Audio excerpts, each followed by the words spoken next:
So the XFL has just finished its fifth week. That means they are halfway through their regular season. And a lot of people who might have watched the first week and might have fallen off or not had the time to keep up might be wondering, is the XFL still any good?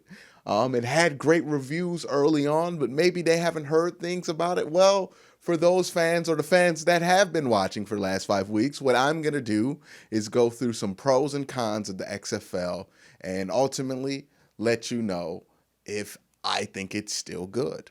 So let's do it.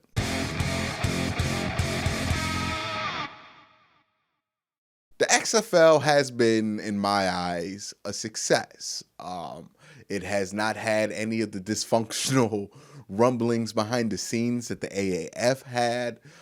It still has continued to put out quality football, but it's not without its cons, and it's also not without its pros. As much as I enjoy it, there are things that do hamper the experience that I do think can be improved. So let's jump into those things. And the first thing is a pro. And the first pro is it's more football. And as a football fan myself, I'm always going to be a fan of more football because it's more football and I like watching football. Now, the first con, I would say, is that it's more football. And for somebody like me, who's going to watch football year-round anyway in some shape or form, yeah, it's better for me to have fresh football in the spring. But if you're somebody who maybe enjoys looking forward to spring training more than I do, or maybe enjoys watching the NBA regular season a lot more than I do, then maybe more football is not appealing. Also, if you're somebody who just is older, maybe you have a family, it's harder for you to keep up with more football than you already allow yourself during the regular NFL and college seasons.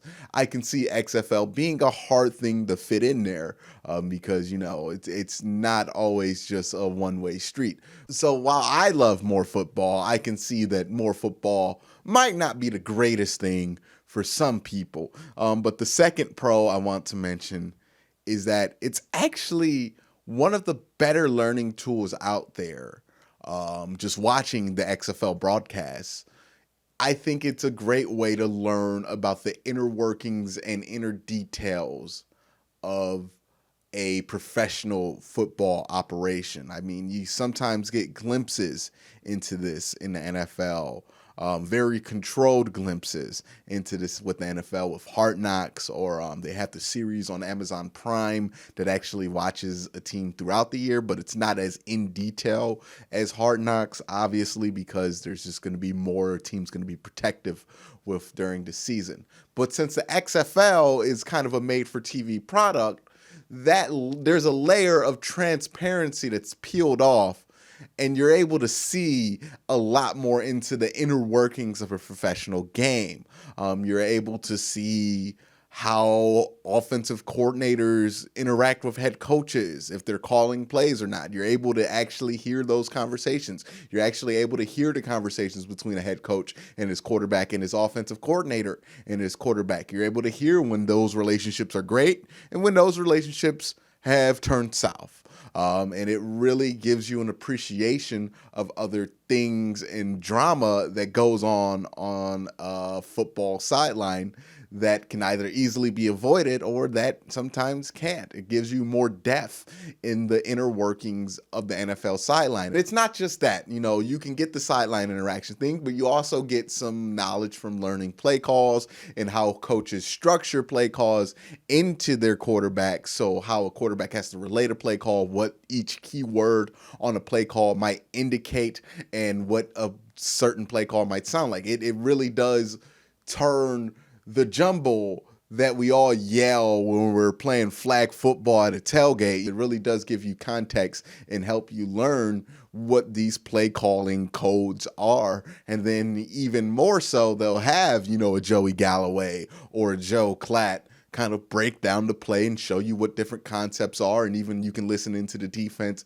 and hear the different concepts and even interview the players after it and see how those concepts failed, what they didn't see. It's almost like a graduate school level of education that you get from being a football fan. You just learn a lot from watching the broadcast because you're able to have more information about the game. And since you have more information about the game and what's actually going on, you're able to have a more informative conversation about what's actually happening in the football game, both in the sideline perspective with the human element and both on the field with how the game breaks down and what the game plan is and how these things go. These are very exciting things for somebody like myself to see on a broadcast and just to be able to learn from. The second con is that since there is that level of information, that level of transparency, all of that information I can see be very overwhelming to a first-time viewer, especially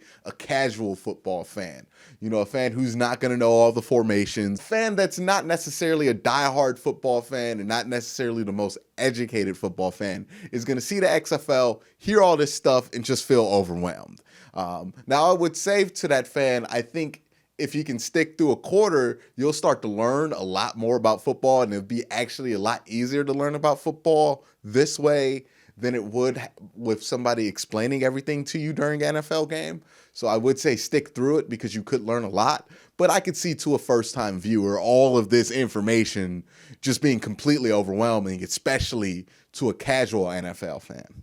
The third pro I have here is that it's pretty good football. It's normally close games. It's good athletes who are making plays on the ball.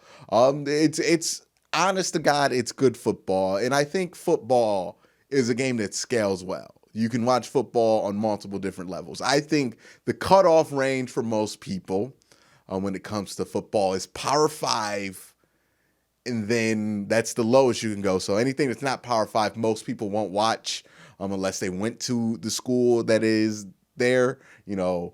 But most people won't watch anything below Power 5 because the athletes aren't as big, the game isn't as fast, and the players just aren't as good. So I think Power 5's the cutoff. And if that's right there, then NFL's here, obviously, off the screen. XFL, I think, is neatly in the middle. It's like a nice piece of meat in that sandwich, if you will. Indulge me on that. But it's good enough football. I mean, it's really good football, honestly, considering that it's the only football out there. And, you know, it's not trying to be the NFL. It never pretends to be the NFL. And better yet, it doesn't emulate the NFL. So comparisons to the NFL, I don't get when people say that XFL is not as good as NFL. Obviously, it's not even pretending to be. It's more of a launching pad. That's like watching the MLS and being like, well, it's not Europe. Clearly, it's not freaking Europe. But, you know, it still has its fun. And I think for any fan that's just willing to jump in and watch one XFL game a week or watch one XFL game, I would say watch the Houston Roughnecks game. They have a very good quarterback. And for whatever reason, that team, despite being undefeated, always plays in a close game. So if you're thinking about jumping into the XFL, but you don't know which game to watch, you don't want to watch all four because that is a commitment, watch the XFL Houston Roughnecks game. You'll be entertained. And another great thing about the XFL, which is another kind of side pro, is that they are almost always and very consistently just 3 hours long. Just 3 hours is all you need to watch an XFL game. It won't be any longer. It won't be any shorter than 3 hours. A 10-minute halftime. It's 3 hours long. So, and it's always 3 hours long, which is fun. Now, another con that I'm going to bring up, which I think can be a pro eventually, but we'll have to see how things shake out, is that there's going to be high player turnover.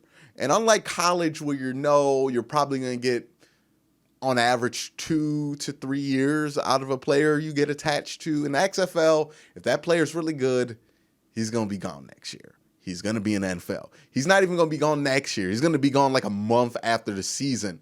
And, you know, that's not great at the beginning.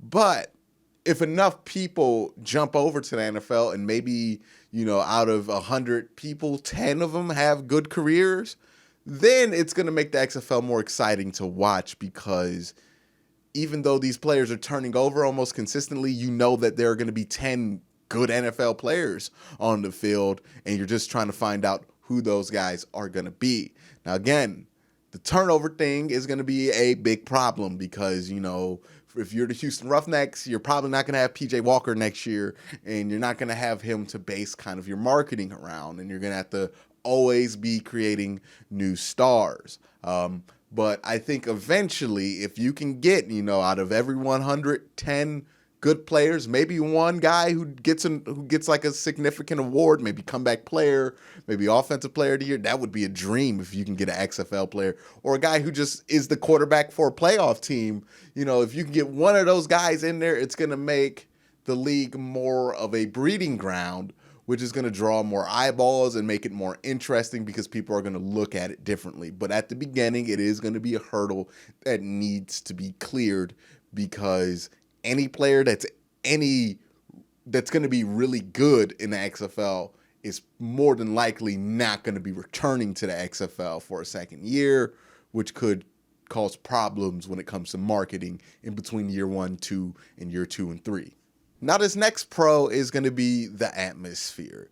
And it's the atmosphere for a specific reason. No, these aren't going to be the biggest crowds that you've ever seen at XFL games. They're normally going to be smaller, more intimate crowds, but the crowds are a mix of that college atmosphere, that energy, that optimism, and that kind of being there for the spirit of the fun itself rather than the cynicism of the team, and the professional atmosphere where it's less, dress up. Well, not dress up, but it's less themed, and we're trying to wear shirts to create streaks in the crowd and do all of that stuff that universities try to do that sometimes seems a little gimmicky.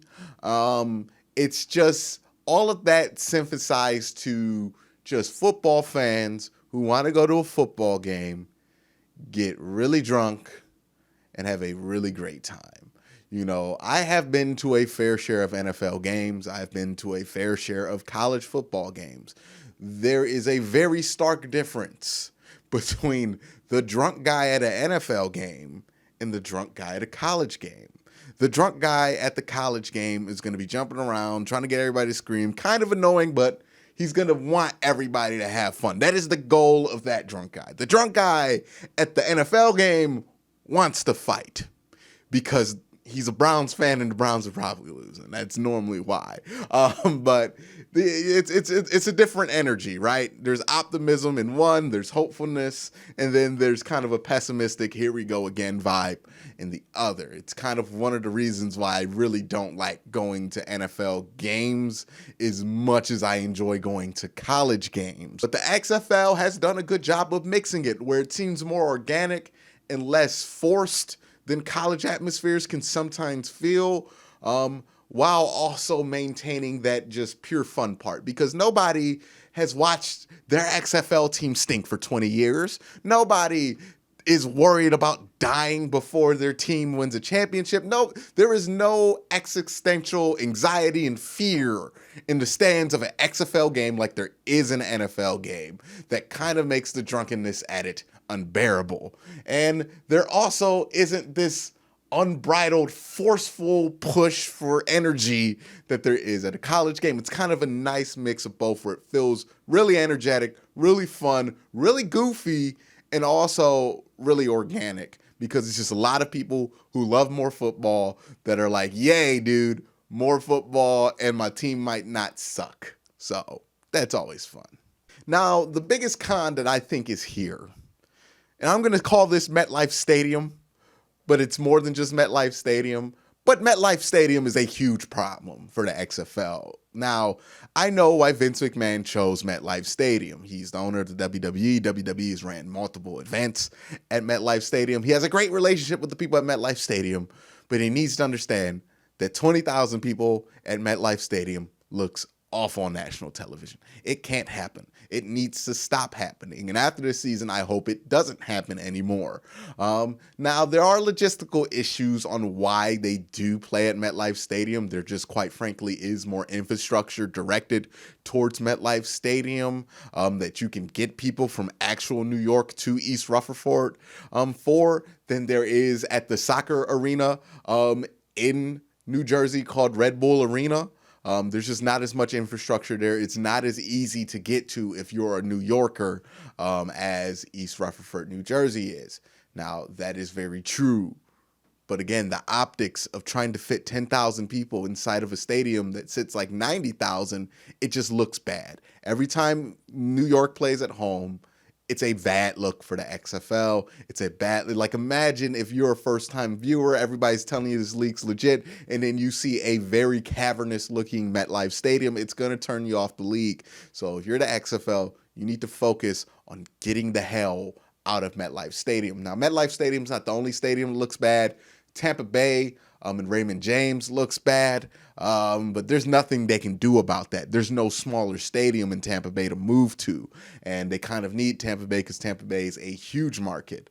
And the issue in LA is not as serious because they do play in a smaller stadium. It's not as bad of a look. I just think they can get more people in the stadium if they didn't play in Carson, because what people don't understand about Carson, LA, in Los Angeles County is that Carson is kind of in LA.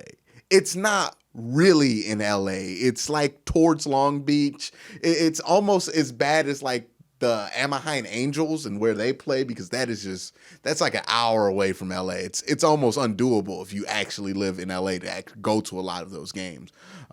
But I think the problem with the Chargers and also with the LA team for the XFL, the Wildcats, I think. They play in Carson, California, and Carson, California just doesn't have a lot of infrastructure pointing to it, and a lot of LA is north of Carson, right? Carson's kind of in the south near like Long Beach, and a lot of the football fans, like the real football fans of LA, live in that northern part of Los Angeles. And getting to Carson, California from the northern parts of LA is a freaking nightmare. You have to go through the 101 down to the 405, slide past the 10 and freaking LAX, and then maybe slip onto the 5. It's a nightmare. Nobody wants to do that drive. Even if it's technically only 40 minutes, nobody wants to sit through that drive. It's the worst drive in America. Nobody wants to do it. That's why nobody goes to LA Charger games. It's not because the Chargers stink. It's because the drive to get to the Chargers, who stinks. So please move that team from Carson and put them in Bank of California. It's a soccer stadium that's actually in LA next to the LA Memorial Coliseum. It's a much easier way to get to it. There's much more public infrastructure to get there. You can take the rail and then a bus to get there. It's just much easier. It's much easier to get to that stadium for a lot of the people who actually care about football in LA than it is to get to Carson, because nobody wants to drive to Carson. It's a terrible drive. It's like, for the fans that are watching in Cleveland, it's like if the Browns played in Canton. It'd be like, what? I'm not doing that every week. That's insane. I play in Cleveland. You're in Cleveland. That's how far off Carson is from most of LA. And that's how terrible of a drive it is. And the last pro is going to be the most obvious pro, and it's more opportunities for more players. I love this. I love that players who might not have made it in the NFL can have a second career and maybe, find some popularity outside of the NFL. That not making the NFL is not the end of somebody's football dreams. That there could be a viable league out there for people who are in between. I love seeing more people's dreams come true. It's why I love being on the internet. So that part of it is a great story and something that does make me happy. Maybe it's not going to be the PJ Walkers of the world who are going to win XFL MVP, but it's the guys, the decent linebacker who's not going to make an NFL roster, but maybe he'll play on the XFL roster for 4 or 5 years and become a mainstay in that town and become a little celebrity in that town and end up having a whole career based on his XFL career there. Those are the opportunities that I get really excited about people having the opportunity to have. So I am all for something like that. And that is why I am loving the XFL through 5 weeks. I think it's great. I think everybody should, I think a lot of football fans, especially football fans who watch this channel, should give it a try. But that's my thoughts. Let me know your thoughts. Have you caught up with the XFL? Have you been keeping up with the XFL since week 1? Or have you not watched the game? Let me know why in the comment section down below. But thank you guys for watching. Have a great day. Don't forget to hit the subscribe button, and have a good night.